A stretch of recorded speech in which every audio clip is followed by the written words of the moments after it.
तो डॉक्टर दो प्रकार की होती है। आज सुखदेव जी की जब बातें सुनी राजा परीक्षित ने कि राजन आप चिंता का त्याग करो, 7 दिन बहुत होते हैं। राजा परीक्षित के अंदर बल आ गया, साहस आ गया और चिंता दूर हो गई महाराज। और जैसे ही राजा परीक्षित को श्री सुखदेव जी महाराज ने कथा सुनाना प्रारंभ किया कि देवताओं को पता चल गया कि राजा परीक्षित आज से 7वें दिवस मरने वाले हैं और श्री सुखदेव जी महाराज उनको श्रीमद् भागवत की कथा सुनाने जा रहे हैं। तो क्यों ना हम भी चले। और समस्त देवता लोग अमृत का कलश लेकर के राजा परीक्षित के पास, सुखदेव जी के पास आए। सुखदेव जी को प्रणाम किया और प्रणाम करके कहने लगे महाराज हमें पता चला है कि राजा परीक्षित आज से 7वें दिवस मर जाएंगे। सुखदेव जी ने कहा देवताओं आपको बिल्कुल ठीक पता चला है। तो महाराज आप इन्हें भागवत की कथा सुनाने जा रहे हैं। हाँ मैं इनको भागवत की कथा सुनाने जा रहा हूं। तो महाराज भागवत की कथा तो हमें दे दीजिए और ये हम अमृत का कलश लेकर के आए हैं, आप इनको अमृत पिला दीजिए। और आप राजा परीक्षित को अमृत पिला देंगे तो ये इनकी मृत्यु कभी नहीं होगी, ये मृत्यु के भय से मुक्त हो जाएंगे, अमर हो जाएंगे, अमृत पिला दीजिए। जैसे ही सुखदेव जी ने देवताओं की इन बातों को सुना तो सुखदेव जी आश्चर्यचकित हो गए। सुखदेव जी मन में विचार करने लगे अमृत कोई साधारण वस्तु तो है नहीं। समुद्र मंथन हुआ और 14 रत्न निकले, जिसमें सबसे पहले विष निकला, कालकूट नाम का विष निकला, जो सभी देवताओं ने ले जाकर के भगवान भोलेनाथ को पिला दिया था। आगे कथा श्रवण करने को मिलेगी। और सबसे अंतिम और दिव्य रत्न निकला था अमृत। अमृत को लेकर के भयंकर युद्ध छिड़ गया था और वह अमृत आज देवता लोग बिना मांगे बिना बुलाए चले आए लेकर के, अमृत पिला दीजिए। सुखदेव जी कहने लगे देवताओं तुम यदि श्रद्धा से श्रोता बनकर के आते तो मैं तुम्हें कथा अवश्य सुनाता, लेकिन तुम तो व्यापारी बनकर आए हो, सौदागर बनकर आए हो। तुम कह रहे हो कि ये कथामृत हमें दे दीजिए और इसके बदले में ये सुधामृत, ये अमृत दे परीक्षित को पिला दीजिए। मैं तो तुम्हारे आते ही समझ गया था कि दाल में कुछ काला है। तुम लोग दधीच बाबा को प्रणाम करने गए और बदले में उनसे हड्डियां मांग लाए, इसीलिए यहां से जाओ, तुम्हें अमृत नहीं मिलेगा। सुखदेव जी ने डांट करके भगा दिया, लेकिन देवताओं को अमृत नहीं दिया। भैया देवताओं को अमृत क्यों नहीं दिया, क्या कारण था? देवता कथा सुनने नहीं आए थे, कथा को लेने के लिए आए थे, सौदा करने आए थे। और अमृत क्या है? सुखदेव जी ने कहा तुम्हारा ये अमृत कांच का टुकड़ा है और मेरी कथा लाखों की मणि है महाराज। इसीलिए कांच का और मणि का कोई मूल्य नहीं, कोई बराबरी नहीं हो सकती। इसलिए सुखदेव जी ने डांट करके भगा दिया। बराबरी वह वस्तु की होती है भैया जितने चीज की हमारी वस्तु है। यदि 100 रुपए की हमारी कोई चीज है और 100 रुपए की आपकी कोई वस्तु है तो अदला बदली हो जाती है।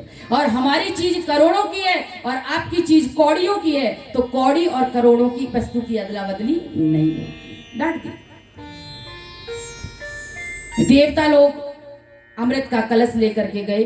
किसी ने पूछा महाराज इस स्वर्ग के अमृत में और श्रीमद् भागवत की कथामृत में ऐसी क्या विशेषता है जो सुखदेव जी ने देवताओं को दिया है? बहुत सुंदर बात कहते हैं सुखदेव जी, कहते हैं स्वर्ग का अमृत किसको पिलाया जाता है? जो बड़ी पुण्य आत्मा जिसने धरती पर जीवन पर्यंत बहुत बड़े बड़े काम किए हैं, पुण्य किए हैं, सदैव बड़े बड़े सुंदर धर्मशालाओं को बनाया, प्याऊ बनवाए, गौ माता की सेवा की, पुण्य अर्जित किए, सत्कर्म किए। जब वह मरते हैं और अपना शरीर छोड़कर जब जाते हैं तो उनको सीधे स्वर्ग की प्राप्ति होती है। और स्वर्ग में जाने के बाद उनको ये दिव्य अमृत पिलाया जाता है। अमृत पिलाने के बाद उनके गले में एक माला डाल दी जाती है और वह माला जब तक हरी भरी रहती है देवता लोग खुश रहते हैं। और जैसे ही माला सूखने लगती है उनके पुण्य समाप्त होने लगते हैं। उनको पता है माला सूखेगी हमारे पुण्य क्षीण होंगे और पुण्य क्षीण होते ही हमें धरातल पर फिर से आना पड़ेगा। क्षीणे पुण्य मृत लोकम विसंति। तो महाराज ये कथामृत किसको दिया जाता है? तो सबसे पहली विशेषता तो यही बताई कि स्वर्ग का अमृत जो है वह पक्षपाती है। जो बड़ी बड़ी पुण्यात्मा होती है उनको ये अमृत पिलाया जाता है, लेकिन हरि कथामृत में कोई पक्ष नहीं है। कोई पुण्यात्मा हो, कोई पापात्मा हो, कोई दुरात्मा हो, कोई भी आए, सबको हरि की कथा सुनने को मिलती है। महाराज सबसे बड़ी विशेषता यही है। दूसरी विशेषता बताई कि स्वर्ग का अमृत पीने वाले देवताओं को दीर्घ जीवी बन जाते हैं, उनकी आयु बहुत बड़ी हो जाती है। और हरि का कथामृत पीने वालों की दिव्य जीवी बन जाते हैं। बहुत से लोगों की बहुत बड़ी उम्र हो जाती है और बहुत बड़ी उम्र होने के बाद अपना जीवन जीना यदि भूल गए तो प्राय कहते भैया इस जीवन से अच्छा तो मर जाना ठीक था। कहते ना, हे भगवान विधाता ने इतनी लंबी उम्र करके हमको भेज दिया, तो वह लंबी आयु किस काम की जब आपको जीवन जीने की शैली ही नहीं आई और आप मरने की सोच रहे हैं। मरने की हम तभी सोचते हैं जब जीवन जीना भूल जाते हैं।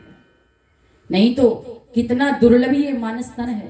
84 लाख योनियों में भटकने के बाद जब ये मानस तन मिलता है और हम लोग इस मानस तन को कहते हैं इस जीवन से अच्छा तो मर जाना ठीक था।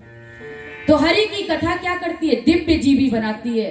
स्वर्ग की कथा पीने से दीर्घ जीवी बनते हैं और हरि की कथा को पान करने से दिव्य जीवी बनते हैं।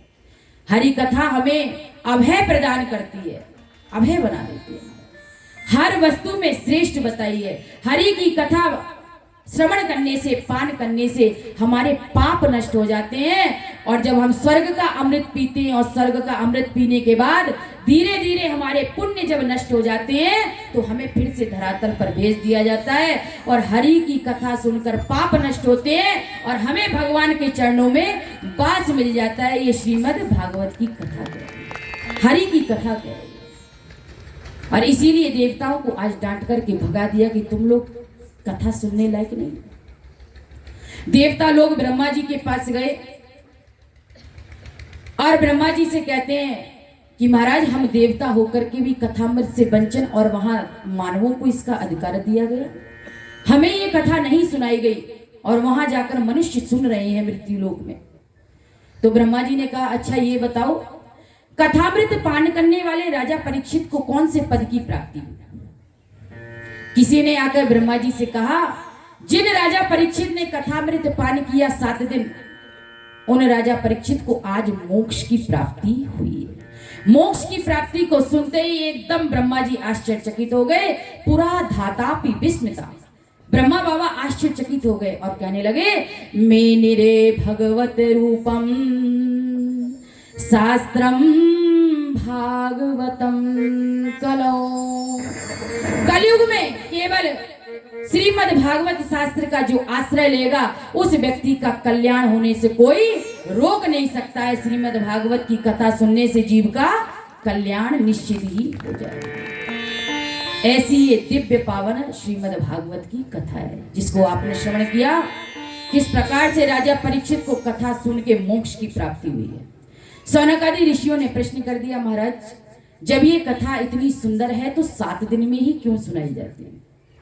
भैया हमारे और आपके ऊपर तो भगवान गुरु जम्बेश्वर भगवान की असीम कृपा है, गौ माता की कृपा है कि जो हम लोगों को 7 दिन नहीं पूरे 9 दिन के लिए कथा सुनने को मिल रही है। हमारा ये बड़े भाग्य से मिल रही है, नहीं तो सप्ताह विधि बताई गई है। इसीलिए जिसके ऊपर असीम कृपा होती है उसी को मिलती है। तो मैं समय के अभाव को देखते हुए, समय हमारा विश्राम की ओर है,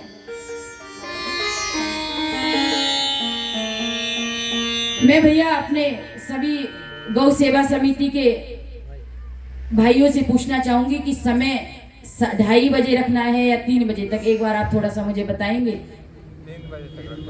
3 बजे तक।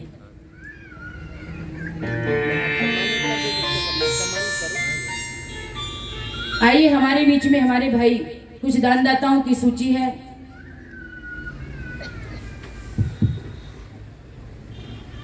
मिलती है भक्ति से भी सत्संग कभी कभी, मिलती है भक्ति से भी सत्संग कभी कभी, होती है अमृत रस की बरसात कभी कभी, होती है अमृत रस की बरसात कभी कभी।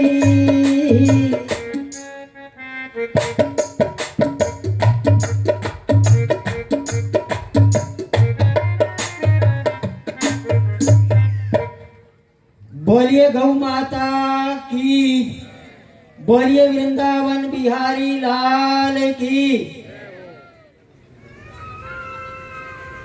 बहुत ही आदर और मान के सम्मान के योग परम श्रद्धेय संत समाज संत स्वामी गोविंद प्रकाश जी महाराज बूढ़ा जोड़ धाम चिंदड़ के चरणों में सत सत बार प्रणाम करते हुए हमारे बीच में पहुंचे विवेकानंद जी महाराज न्योड़ी खुर्द आश्रम से उनके चरणों में भी सत सत बार प्रणाम करते हुए व्यास गद्दी पर आसीन कथावाचक साध्वी शब्दानंद जी के चरणों में सत सत बार प्रणाम करते हुए मंच पर विराजमान हमारी संगीत मंडली जो वृंदावन से हमारे बीच में पहुंची है और इस कथा के चार चांद लगाने का काम कर रहे मेरे भाइयों को भी सत सत बार प्रणाम करता हूँ।